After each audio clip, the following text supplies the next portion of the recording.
गणपतिं हवामहे कविं कवीनामुपमश्रवस्तमम् ज्येष्ठराजं ब्रह्मणां ब्रह्मणस्पत आनः शृण्वन्नोतिभिः सीदसादनम् महागणपतये नमः। वेद वर्णित सनातन धर्म का मैंने 4 अंग व्याख्या कर चुका हूं। आज मैं 5वां अंग प्रयजवे का व्याख्या करूंगा। ये बहुत महत्वपूर्ण अंग है हमारी सनातन धर्म का, इसको ध्यान से सुने। प्रयजवे अर्थात प्र अर्थात श्रेष्ठ, प्र उपसर्ग, यजवे अर्थात श्रेष्ठ यज्ञमय जीवन व्यतीत करो। यज्ञमय जीवन जिसको आप जग कहते हो, अर्थात यज्ञ परोपकार कर्म है। यज्ञ कर्म हमेशा जगत की कल्याण के लिए किया जाता है, समाज की भलाई के लिए किया जाता है। हमारी सनातन धर्म में यज्ञ को सर्वश्रेष्ठ माना गया है। इससे बड़ा कर्म कुछ है ही नहीं है।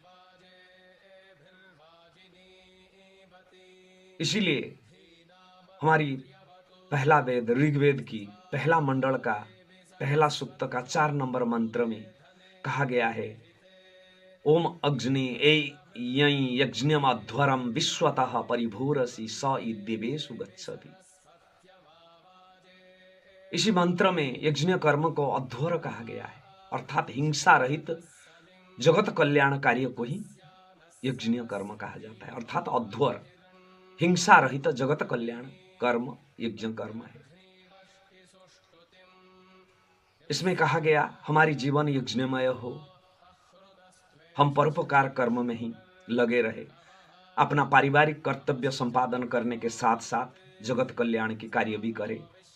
और जो भी हम जगत कल्याण की कार्य करें, दूसरे के भलाई के लिए करें, उसी कर्म को लेकर हमारी मन में कभी गर्व ना आए, हम कभी गर्वित ना हो, ईश्वर के प्रीति अर्थ हो कर्म करें, अनासक्त कर्म अपना कर्तव्य समझकर। यही देव बनने का मार्ग है। यज्ञों को कितना महान बताया गया, हमारे धर्म में कितना महान बताया गया है। वेदों में तो अनेक स्थान में ही यज्ञों का व्याख्या किया गया है। श्रीमद् भगवत गीता में यज्ञों के बारे में बहुत बात श्री कृष्ण अर्जुन को बताए।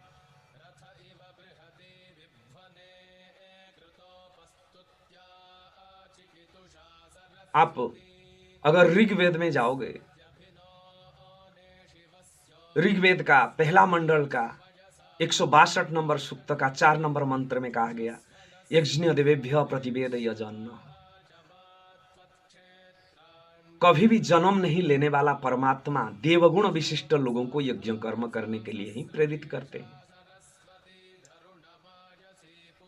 फिर अवर ऋग्वेद का पहला मंडल का 164 नंबर सूक्त का 35 नंबर मंत्र में आप जाओगे,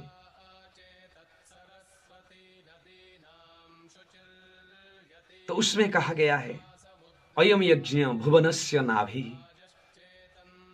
यजुर्वेद का 23वां अध्याय के 62 नंबर मंत्र में भी कहा गया यही बात, अयम यज्ञ भुवनस्य नाभि, अर्थात परमात्मा स्वयं यज्ञ स्वरूप है और वो संपूर्ण ब्रह्मांड का केंद्र बिंदु है।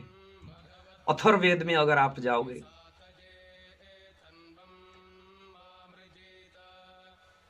आठवां अर्थात अष्टम कांड का 10वें सूक्त का 14 नंबर मंत्र में कहा गया है,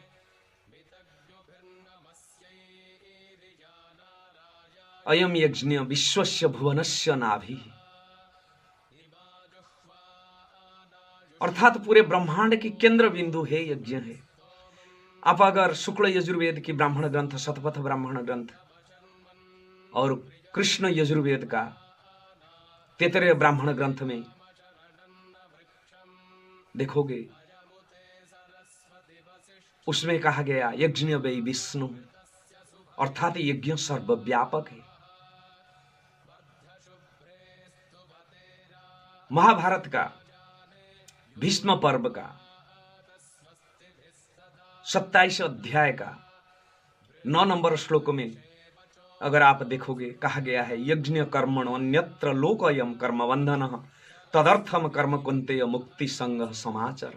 श्री कृष्ण अर्जुनों को कहते हैं यज्ञ कर्म को छोड़कर दुनिया में कोई ऐसा कर्म नहीं है जिसके द्वारा मुक्ति मिलेगा। सिर्फ यज्ञ कर्म ही ऐसा कर्म है जिसके द्वारा मुक्ति प्राप्त होगा, और सारे कर्म में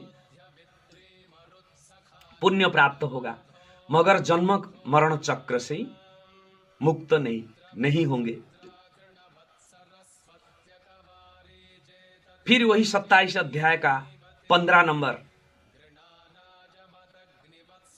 श्लोक में ही कहा गया है, भीष्म पर्व का 27 अध्याय का 15 नंबर श्लोक में, कर्म ब्रह्मोद्भवम विधि ब्रह्मक्षर समुद्भवम तस्मात् सर्वगतम ब्रह्म नित्यम यज्ञ प्रतिष्ठितम। और यही श्लोक जो श्रीमद् भगवत गीता में 3 अध्याय के 15 नंबर श्लोक में उद्धृत है। अर्थात जितना कर्म व्यवस्था सारे वेदों से ही उत्पत्ति है, और वेद स्वयं ओंकार ब्रह्म से उत्पत्ति है। तस्मात् सर्वगतम ब्रह्म नित्यम यज्ञ प्रतिष्ठितम, अर्थात वो सर्वव्यापी परमात्मा हमेशा यज्ञ में ही स्थित है। फिर श्री कृष्ण अर्जुनों को कहते हैं श्रीमद् भगवत गीता का 18 अध्याय की 5 नंबर श्लोक में, यज्ञ दान तप कर्म न त्यज्यम कार्यमेव तत् यज्ञ दान तपश्चैव पावनानि मनीषिणाम। यज्ञ सत्पात्र में दान और तप, मानसिक शारीरिक और वाचनिक तप, ये तीनों को कभी भी किसी समय में किसी परिस्थिति में त्याग नहीं करना चाहिए। अर्थात यज्ञों को इतना महत्व दिया गया है।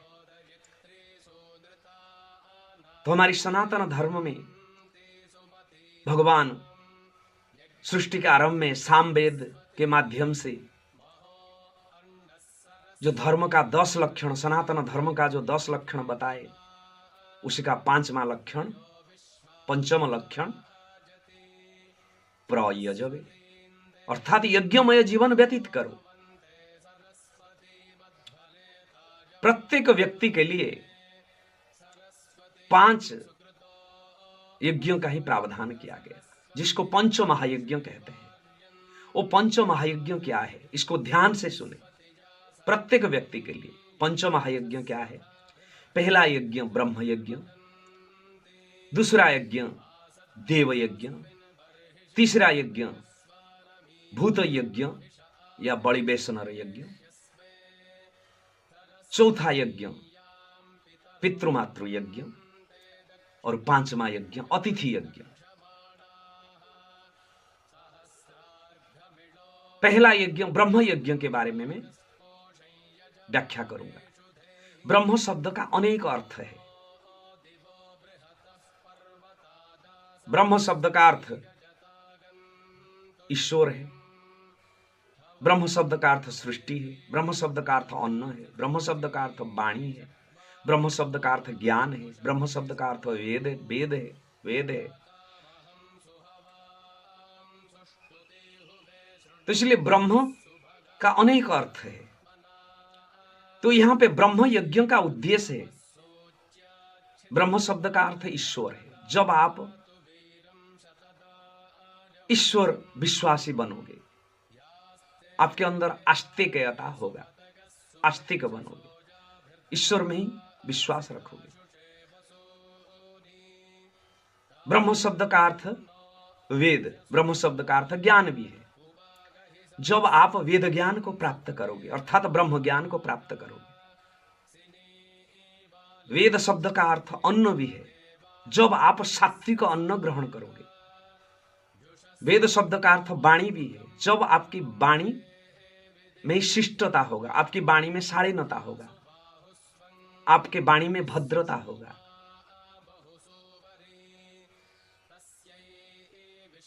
उसके बाद ब्रह्म शब्द का अर्थ सृष्टि है।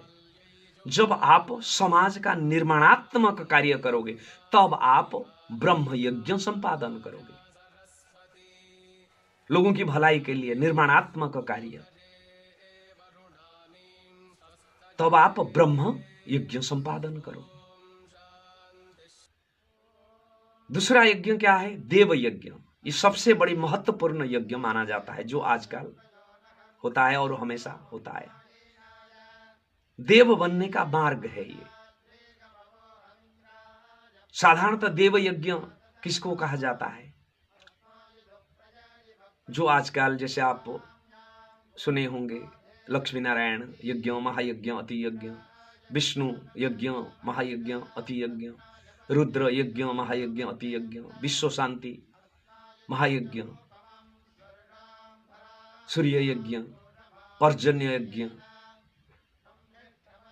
गायत्री कोटि होम, ये सब भी जगत कल्याण के लिए किया जाता है।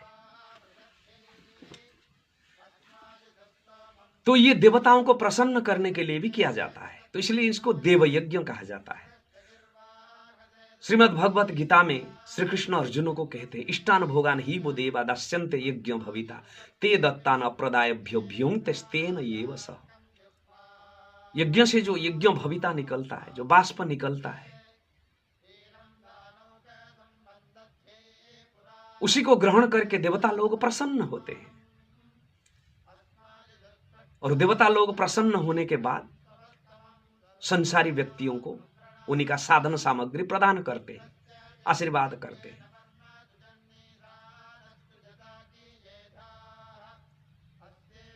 और देव यज्ञ को बहुत महान माना गया। आध्यात्मिक दृष्टि से पहले बताऊंगा, उसके बाद फिर वैज्ञानिक दृष्टिकोण से देव यज्ञ का कितना महत्व है इसके बारे में व्याख्या करूंगा। इसको ध्यान से सुने। आध्यात्मिक दृष्टिकोण से जो यज्ञ किया जाता है, लक्ष्मी नारायण महायज्ञ, अति यज्ञ, विष्णु यज्ञ, महायज्ञ, अति यज्ञ, रुद्र यज्ञ, महायज्ञ, अति यज्ञ, इन्हीं सब में आहुति भी होता है, देवताओं की पीठ भी बनता है। आप कोई भी मंदिर में अगर जाओगे, आपको मुख्य देवता एक मिलेगा और कुछ देवता 5, 7, 10, 15 मिल जाएंगे, मगर जो वैदिक यज्ञ होता है इसी में सारी देवी देवताओं को ही आवाहन किया जाता है। षोडश मातृका की वेदी बनता है, चतुष्षष्टि जोगिनी का वेदी बनता है, सर्वतोभद्र 57 देवताओं की वेदी बनता है, एकादश रुद्र का वेदी बनता है, नवग्रह का बनता है, आपके क्षेत्र की जितने देवी देवता है उन्हीं का भी वेदी बनता है, वरुण देव की वेदी बनता है, वास्तुदेव की वेदी बनता है, जितने स्तंभ है एक एक देवता के रूप में उनको पूजन किया जाता है। इसीलिए कहा गया है वैदिक रूप में जो यज्ञ स्थल होता है, इन्हीं को अगर कोई परिक्रमा करता है, उनके विश्व की सारी तीर्थ का परिक्रमा करने का पुण्य फल मिल जाता है, जो हमारी आध्यात्मिक मान्यता है। वही बात मैं कह रहा हूं। और आहुति होता है गाय का घी, अनेक प्रकार जड़ी बूटी सामग्री, तिल, जो अक्षत, धूमन, बेलगिरी, चंदन पाउडर, कमलगट्ठे और अनेक प्रकार की जड़ी बूटी भी इसमें मिलता है। इसके द्वारा जो बाष्प निकलता है वही देवता लोगों के ही, इसी को ग्रहण करके देवता लोग प्रसन्न होते हैं और संसारी व्यक्तियों को अपना सारे साधन सामग्री देते हैं। ये तो गया आध्यात्मिक दृष्टिकोण से। उसके बाद आइए वैज्ञानिक दृष्टिकोण से। साधारण देहाती भाषा में कहा जाता है कि यज्ञ से ही वायुमंडल शुद्ध होता है, प्रदूषण मुक्त होता है वायुमंडल। ये तो सब लोग जानते हैं, मगर इनको वैज्ञानिक दृष्टिकोण से मैं व्याख्या कर देता हूं। जब गाय के घी और ये सब सामग्री जो मैंने बताया, इसी के द्वारा आहुति किया जाता है, तब इसमें से 5 गैस निकलती है, इथिलीन ऑक्साइड, प्रोपेलिन ऑक्साइड, प्रोपेल्टेन, एसिटिलीन, फॉर्माल्डिहाइड। ये 5 गैस में से फॉर्माल्डिहाइड जो गैस है वो विषाणु और कीटाणुनाशक है। इसी को एक लैबोरेटरी में एक्सपेरिमेंट किया गया, 2 बोतल लिया गया, एक बोतल में आधा पानी और आधा फॉर्माल्डिहाइड भरकर बोतल को बंद करके रखा गया, दूसरे में खाली जड़ लिया गया और 2 दिन, 4 दिन, 10 दिन के बाद जब इनको जांच किया गया तो देखा गया कि जिसमें फॉर्माल्डिहाइड है वो पानी धीरे धीरे धीरे धीरे शुद्ध बनते जा रहा है, डिस्टिल्ड वाटर बन गया, और जिसमें खाली जड़ है वो धीरे धीरे धीरे धीरे सड़ने लगा है। और ये वायुमंडल में जब ये फॉर्माल्डिहाइड यज्ञ स्थल से निर्गत होकर वायुमंडल में प्रवेश करता है, तब वायुमंडल में जो विषाणु, कीटाणु, जीवाणु, इन्हीं सब को ही नष्ट कर देता है, तो वायुमंडल शुद्ध होता है। और दूसरी एक साइंस का बात बताना चाहूंगा। इटली के एक साइंटिस्ट गाय घी को अग्नि के संस्पर्श में लाकर उसमें आहुति देकर इसको एक्सपेरिमेंट किए कि जब गाय का घी अग्नि के संस्पर्श में आता है वो स्थूल से ही सूक्ष्म बन जाता है और बहुमात्रा में अम्लजान अणु निर्गत करता है। स्थूल से सूक्ष्म बनना, इसी कॉन्सेप्ट को थोड़ा समझ लेना जरूरी है। आप सब्जी का छुंक लगाते हो, आप अगर सब्जी में ऐसे खाली तेल डाल दोगे, पंचफोरन डाल दिया, मिर्ची डाल दिया, उसमें खुशबू नहीं आएगा। 5 ग्राम पंचफोरन आपने डाल दिया ऐसे ही सब्जी में, वो कुछ खुशबू नहीं लगेगा। वही पंचफोरन जब तेल के साथ संग करके अग्नि के संस्पर्श में आता है, उत्तप्त होता है, तब वो स्थूल से ही सूक्ष्म बन जाता है। आपके पूरे गांव में ही इनका खुशबू फैल जाता है। यज्ञ आहुति में भी ऐसा ही होता है। 1 किलो घी को आप खा लोगे अकेला ही,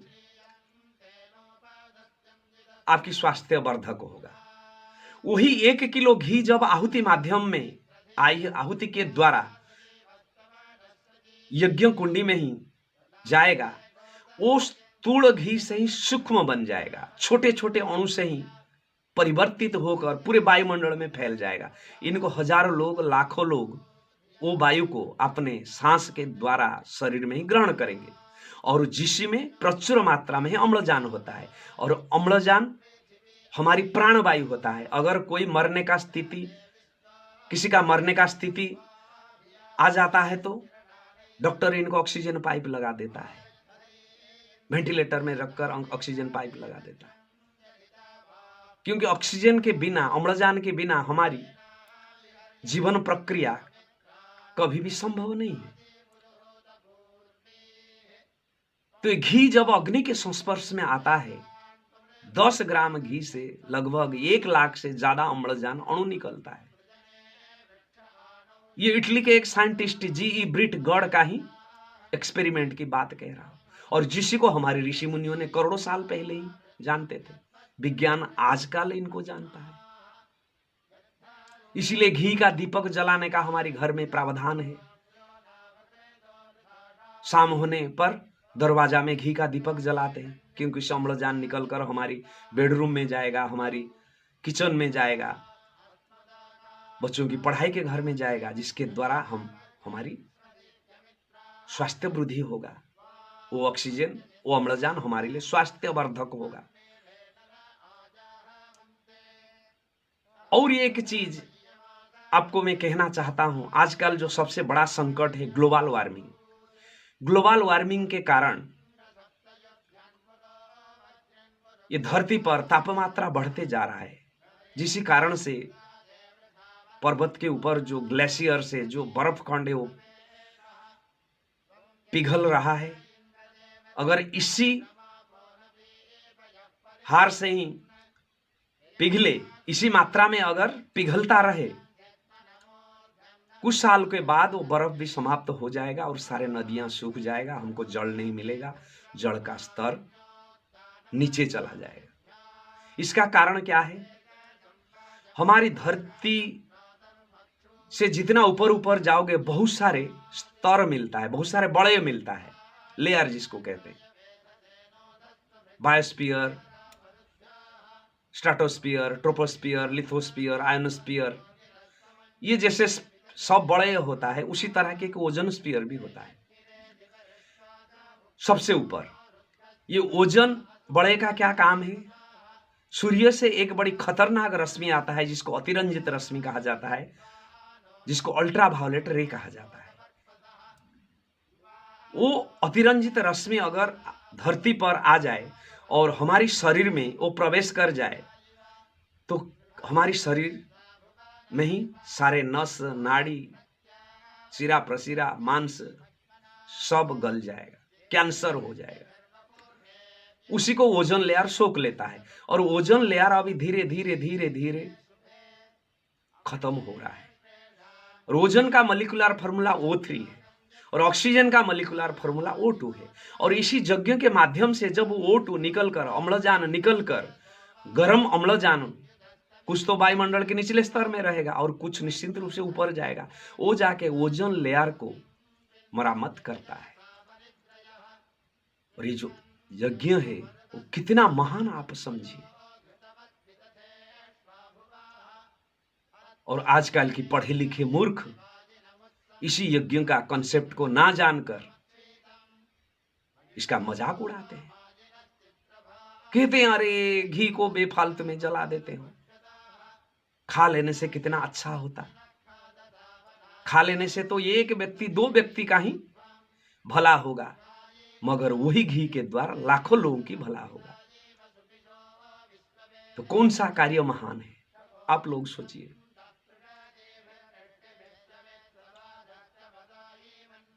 श्री राम जब वनवास जा रहे थे, दशरथ का अर्थ मंत्री सुमंत इनको बोल रहे हैं कि राम तुम जंगल क्यों जा रहे हो? तुम्हारे पिता भी चाहता है कि तुम राजा बनो, तुम्हारे भाई लोग भी चाहते हैं, प्रजा भी चाहते हैं, तुम राजा बनकर ही आनंद में राज्य का पालन करो। मगर श्री राम कहते हैं मैं जंगल जा रहा हूं जगत का कल्याण करने के लिए। सुमंत ने पूछा जंगल में जाके जगत का कल्याण करोगे? ये कैसे संभव है? जंगल में तो जानवर रहते हैं, पहाड़ पर्वत है, खाने का ठिकाना नहीं रहेगा, रहने का ठिकाना नहीं रहेगा, बारिश ठंडी इनको सहन करना मुश्किल होगा। तो आप जंगल में जाके कैसे जगत का कल्याण करोगे? आप अगर अयोध्या का राजा बनोगे, आपके पास धन संपत्ति रहेगा, प्रजा रहेंगे, सेना सामंत रहेगा, आप लोगों का कल्याण कर सकते। श्री राम कहते हैं अयोध्या के राजा बनने पर मैं तो मुट्ठी भर लोगों के ही भला करूंगा, मगर जंगल में जाऊंगा तो जगत का कल्याण करूंगा। सुमंत पूछ रहे हैं कैसे? ना मैंने मेरा गुरु महर्षि विश्वामित्र के पास ही रहता था, मैंने देखा हूं राक्षस लोगों ने ऋषि मुनियों को कैसे परेशान करते हैं, उन्हीं का यज्ञों में कैसे बाधा डालते हैं। और मैं अभी जंगल में जाकर उन्हीं राक्षस लोगों का ही बद्ध करूंगा। और वो राक्षस लोगों को जब मैं बद्ध करूंगा, जब इनको मार डालूंगा, तब ऋषि मुनियों ने शांति में बैठकर यज्ञ कर्म संपादन कर सकते, इसके द्वारा जगत का कल्याण होगा। तब सुमंत वो समझ गए नहीं राम तो ठीक कह रहे हैं। अर्थात यज्ञ कर्म जगत के कल्याण के लिए किया जाता है। इसीलिए हमारे धर्म में पंच महायज्ञ का व्यवस्था रखा गया है। और हमारी सनातन धर्म का जो पांचवा अंग है वो प्रयजबे, अर्थात यज्ञमय जीवन बने, हमारा जीवन यज्ञमय जीवन हो।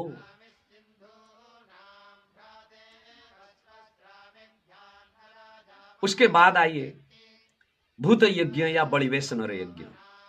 दुनिया में सारे प्राणी मानव के ऊपर निर्भर करते हैं। आपको एक उदाहरण देता हूं। आप खेत में धान उगाते हो, फसल करने के लिए जब खेत को जोतते हो और बीज बोते हो, पहले वो बीज से चिड़िया कुछ खाते हैं, उसके बाद धान होता है, उससे चूहा अपना हिस्सा ले लेता है, उसके बाद कुछ चिड़िया भी खा जाते हैं।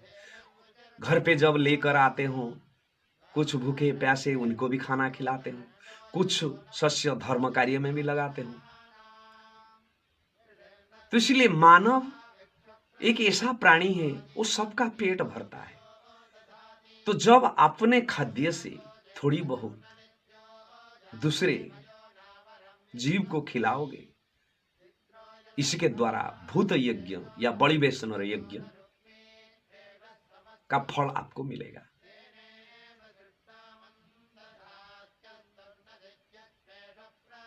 पहले जमाने में इतना ट्यूबवेल नहीं था,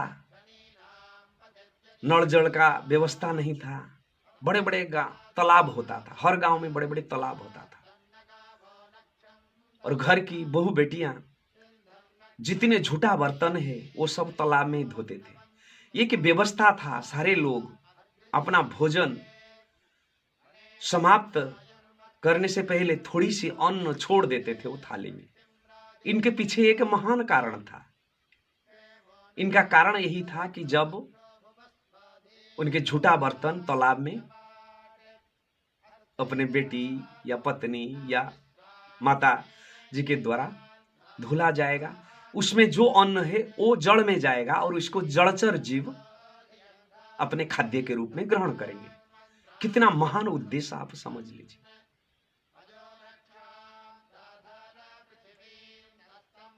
तो जब आप दूसरे को खिलाओगे तब आपकी भूत यज्ञ, बलि वैष्णव यज्ञ पूर्ण होगा। चौथा यज्ञ क्या है? पितृमातृ यज्ञ। इंसान जब ये दुनिया में आता है, 3 ऋण चुकाने के लिए भगवान के पास एग्रीमेंट करके आता है। पहला देव ऋण, दूसरा ऋषि ऋण, तीसरा मातृ पितृ ऋण। ये देव ऋण क्या है? देवता किसको किया कहा जाता है? देवता इसी मानव से ही देवता बनते हैं। देवता कोई अलग जगह में नहीं है, जैसे सब पुराण में वर्णित है, ऐसे देव है, ऐसे रंभा मेनका उर्वशी नाच रहे हैं। ये सब कपड़ कल्पित और मनगढ़ंत बात है।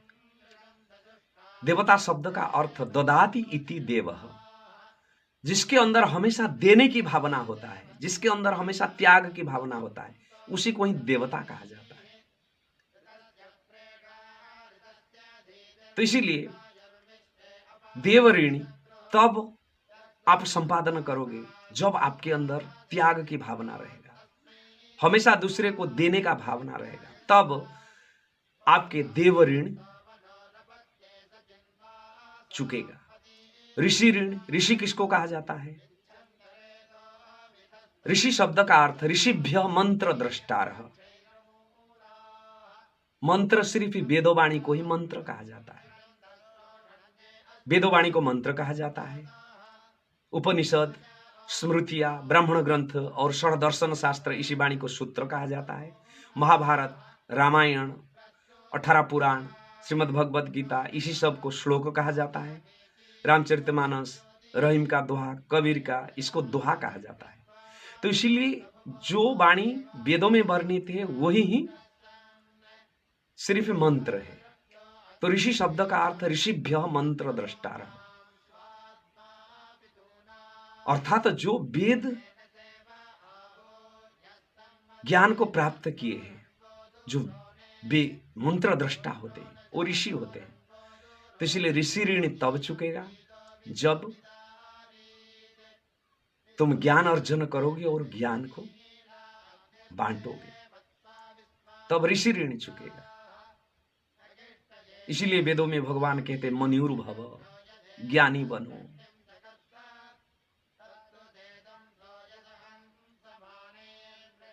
तो उसके बाद मातृ पितृ ऋण क्या है? संतान को जन्म देना, इनको अच्छे संस्कार देना, अच्छे शिक्षा देना, अच्छे इंसान बनाकर दुनिया में छोड़कर जाना, जो आप जाने के बाद वो आपकी कुल वंश मर्यादा को आगे बढ़ाने के साथ साथ जगत का भी कल्याण करेगा। तब आपकी मातृपितृ ऋण चुकेगा। लोग कहते हैं माता पिता की सेवा करने से मातृपितृ ऋण चुकता है। जो सुसंतान होगा, जो संस्कारी पुत्र होगा, जो सदाचारी होगा, जो सत्यवादी होगा, जो ईश्वर भक्त होगा, वो तो माता पिता की सेवा करेगा ही करेगा। उसी को कहना नहीं पड़ेगा, वो निश्चिंत रूप से ही करेगा। मानव जीवन का पंचम महायज्ञ अतिथि यज्ञ को कहा गया। वास्तव में ये अतिथि कौन है, इसके बारे में मैं पहले व्याख्या करना चाहता हूं। तिथि का विपरीत अतिथि, अर्थात जो व्यक्ति का आने का कोई तिथि नहीं होता है, निर्दिष्ट समय निर्धारित नहीं होता है, उनको अतिथि कहा जाता है। हमारे धर्म में अतिथि देवो भव कहा गया है। तो ये अतिथि कौन होते हैं? सनातन धर्म में जो बाबाजी लोग होते हैं वो ज्ञानी और वैरागी होते हैं। ज्ञान और वैराग्य के बिना कोई भी बाबाजी नहीं हो सकता, कोई भी साधु नहीं हो सकता, कोई भी धर्म प्रचारक नहीं हो पाता था। तो इसीलिए हमारे धर्म में साधारणतः साधु वो लोगों को कहा जाता है जो ज्ञानी और वैरागी है।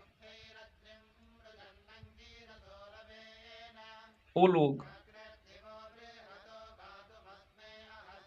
धर्म प्रचार में अपना जीवन व्यतीत करते हैं, लोगों की भलाई के लिए अपना जीवन व्यतीत करते हैं।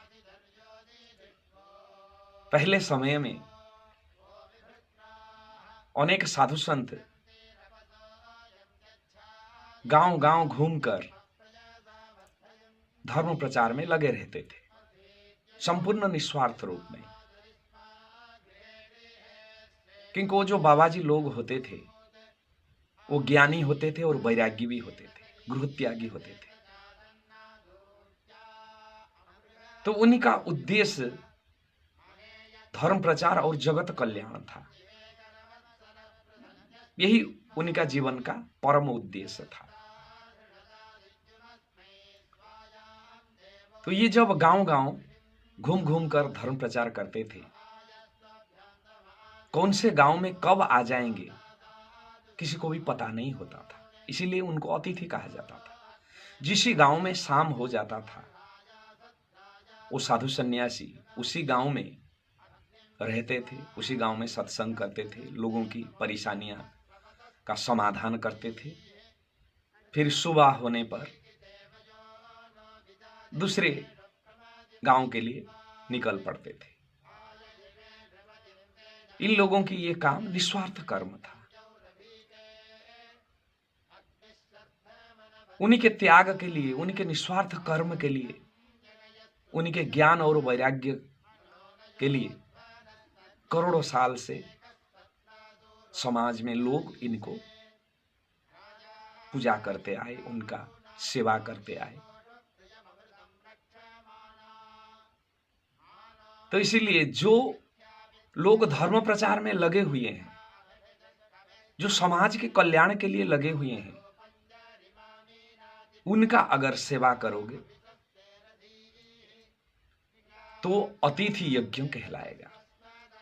जो सच्चे साधु सन्यासी होते हैं उन्हीं का सेवा क्या होता है? उन्हीं का सेवा ये नहीं है कि उनको अच्छे खाने के लिए दे दो, अच्छे कपड़ा दे दो, क्योंकि वो तो निस्वार्थी लोग होते हैं, वो वैरागी लोग होते हैं, वो अनासक्त लोग होते हैं। उनको खाने पीने, कपड़ा लता ये सब में इतना दिलचस्पी नहीं रहता है। उन्हीं का सच्ची सेवा क्या होता है? वो जो काम में लगे हुए हैं, सनातन धर्म का प्रचार, वेदों का प्रचार और लोगों की भलाई करना, इसी काम में जब आप पीछे खड़ा हो जाओगे, वही ही साधु संतों की, साधु सन्यासियों की सच्ची सेवा होगा। तो इसीलिए जो लोग समाज कल्याण के लिए लगे हुए हैं, धर्म प्रचार के लिए लगे हुए हैं, उनके मिशन में उनको मदद करो, उनके मिशन को आगे बढ़ाने के लिए प्रयास करो, तब आपकी अतिथि यज्ञ पूरा होगा। मगर आजकल बाबा जियों की स्थिति तो आप देखते होंगे, संसारी है, हर भोग विलास में लिप्त है, हर प्रकार की संसारी सुविधा भोग करता है और कहता है मैं बाबा जी हूं। चंदन तिलक पहन लिया, एक माला पहन लिया, 200-300 रुपया की पीला कपड़ा या गेरू कपड़ा पहन लिया और खुद को बाबा जी कहता है। वो सब बाबा जी नहीं होते हैं।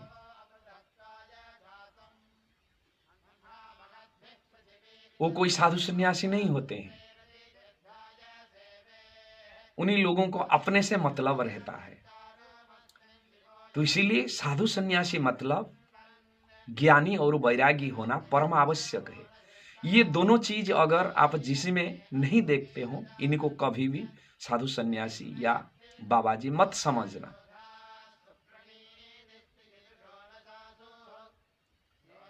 तो इसीलिए सच्चे साधु सन्यासी वो होते हैं जो अपना संपूर्ण जीवन समाज कल्याण के लिए, जगत कल्याण के लिए, लोगों की भलाई के लिए, धर्म की रक्षा करने के लिए समर्पित कर देते हैं। तो इसलिए उनके मिशन में वो जो काम करते हैं, धर्म प्रचार और जगत के कल्याण के लिए जो काम करते हैं, उनके मिशन में जब आप भागीदारी हो जाओगे, आपकी अतिथि यज्ञ पूरा होगा। तो ये 5 महायज्ञ है। इसी 5 महायज्ञों को अगर कोई भी व्यक्ति कर लेता है तो इनको कहीं पे जाने का आवश्यकता नहीं है। भगवान उनके दरवाजा खटखटाएंगे कि मैं आ गया, मुझे तुम घर में प्रवेश होने दो। तो भगवान प्राप्ति का मार्ग, ईश्वर प्राप्ति का मार्ग, ये 5 महायज्ञों को ही समझ लो। तो इसीलिए प्रयास करिए इस 5 महायज्ञों को जीवन में पालन करने के लिए। यह सनातन धर्म का सिद्धांत है। प्रयज्ञ अर्थात यज्ञमय जीवन व्यतीत करना, परोपकार जीवन व्यतीत करना। जब आप परोपकार जीवन, यज्ञमय जीवन व्यतीत करोगे तब आप सनातनी कहलाओगे, आप सनातन धर्म का पालन करोगे। आगे मैं मेरे सत्संग में सुखादय, जो सनातन धर्म का 6ठ अंग, जो सामवेद, पूर्वाचिका, पंचम प्रपाठक, तृतीय दशती का 6 नंबर मंत्र में ही वर्णित है, उसके बारे में व्याख्या करूंगा। सुखादय भी बहुत महत्वपूर्ण विषय है, जिसमें सात्विक खाद्य के ऊपर आधारित है। तो इसलिए उसको भी आगे देखना। ये वेद क्रांति चैनल को जरूर सब्सक्राइब करना और आपने जो भी दोस्त है, रिश्ते नाते हैं, जो भी जान पहचान आदमी है, उनसे भी सब्सक्राइब करवाना और वीडियो को जरूर शेयर करना। ये बहुत बड़ा पुण्य कार्य होगा। आप परोक्ष रूप में एक सनातन धर्म प्रचारक बन जाओगे। जो धर्म का प्रचार करता है उससे बड़ा पुण्य कुछ नहीं होता है। धर्म प्रचार के द्वारा अगर कुछ लोगों की कल्याण हो गया, इसी वीडियो को देखने पर अगर कुछ लोगों के जीवन में परिवर्तन हो गया, जीवन का कल्याण हो गया, उससे बड़ा पुण्य और कुछ नहीं होगा। तो इसीलिए इनको जरूर शेयर करें और वेद क्रांति चैनल को सब्सक्राइब करें।